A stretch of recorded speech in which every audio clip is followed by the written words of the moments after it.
I'm going to be talking about human rights today. But first, I want to start off by telling a story about myself. I was 16 years old and I was very eager to get a job so that I would have some extra money. I come from a very working class family and there just wasn't money to give me to go blow on the weekend. I also didn't have a car, so I needed to find work someplace close by, which somewhat limited my options. There was a McDonald's very close to my house, and although I didn't want to work fast food, I decided to get over myself and go apply. I got dressed in a blouse and some khakis and even practiced the 16-year-old professional introduction. I had heard that sometimes you can get an interview on the spot, so I tried to arrive at a time where there would be few customers and ask for an application. I remember that a middle-aged black man was the manager that day, and he asked me to find a seat at one of the tables. I was excited, thinking I would actually get to interview. He came to sit down in front of me with a smile on his face. But this is where this experience takes a turn. He stated that he would not be giving me an application because he had a friend that was Muslim, so he knew that Muslim women weren't supposed to work outside the home. You ever been hit with something so unexpectedly that your brain can't even compute what to do? You just stand there stunned for a second? Eventually, my brain sprung into action a few seconds later, and I was able to explain that he was wrong, that there are stories of women even owning businesses in Islamic history. He condescendingly looked down on me like I was some naughty child breaking the rules.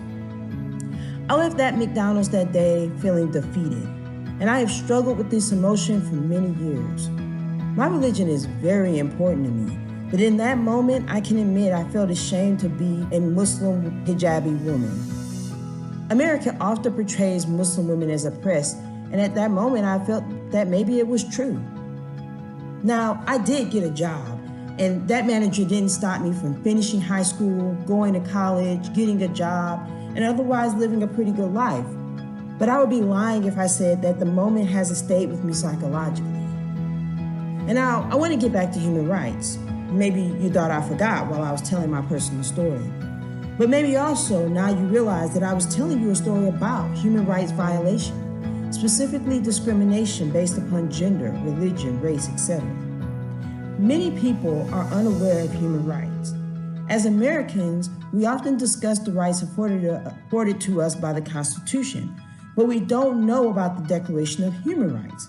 To discuss the matter briefly, the concept of human rights is an old concept, but the creation of the Declaration of Human Rights has its roots post-World War II, when the United Nations received support in creating a formal document after the extermination of over 6 million Jews made it more than obvious that hatred left unchecked can have serious consequences.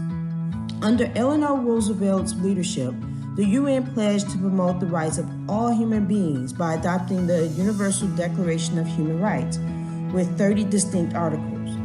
The idea of human rights is a big deal because these rights belong to all people. And I am emphasizing the idea of all because so often we get into this idea that rights belong to us by the virtue of our citizenship. And if that's the case, then that means there's someone out there that maybe doesn't have that right by virtue of their citizenship. It means that some places can determine that some rights are important and some are not. It means that only some people have a claim to freedom of speech, clean water, access to education, or equality. But it goes further than that. If only certain people have rights, then what that really means is that the people that hold the most power have rights, and others are subject to their willingness to grant access. When we look around, we see this happening all the time. As an American, I am afforded the freedoms that the Constitution outlines. But what if I'm not perceived as an American? What if the way that I look, dress, speak, or feel is different than other Americans? Am I still owed the same privileges? Can they be changed, lessened, or just taken away? I mean, are American rights just for Americans? But I hope that I have somewhat made my point why human rights are important. And now I want to look back to me. I suffered an injustice because that manager didn't see my human right to equality as a Muslim and a woman. And the result of that event left me with some pretty long-lasting scars psychologically. So just imagine the impact of larger systemic injustices. Imagine if a whole country called your body illegal. Imagine if there were so many examples of police brutality that you felt intense fear anytime the very people that are supposed to protect you came around. Imagine hearing statements like you're being a girl only in negative and disparaging ways. But you can't see this, and people have to deal with their own emotions, right? Fair. So imagine not having adequate access to water and having to spend money to do most essential tasks, such as cooking and bathing. Imagine being paid less than another person for doing the exact same job just because you were a different gender.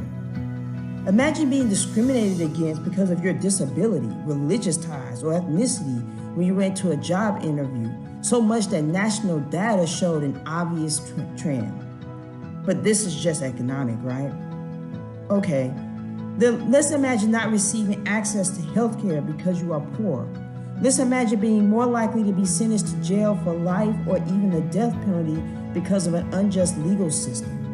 Let's imagine coming back from war with PTSD and ending up sick and homeless on the street because you are not afforded adequate access to psychological services. Well, all of these examples could really be your life, right? And each of these scenarios that I just discussed are related to human rights, and every single one is a problem that we see in our country, in our city, maybe even in our own school. So we are going to take a look into human rights, and hopefully we will come up with some solutions to heal ourselves and our community.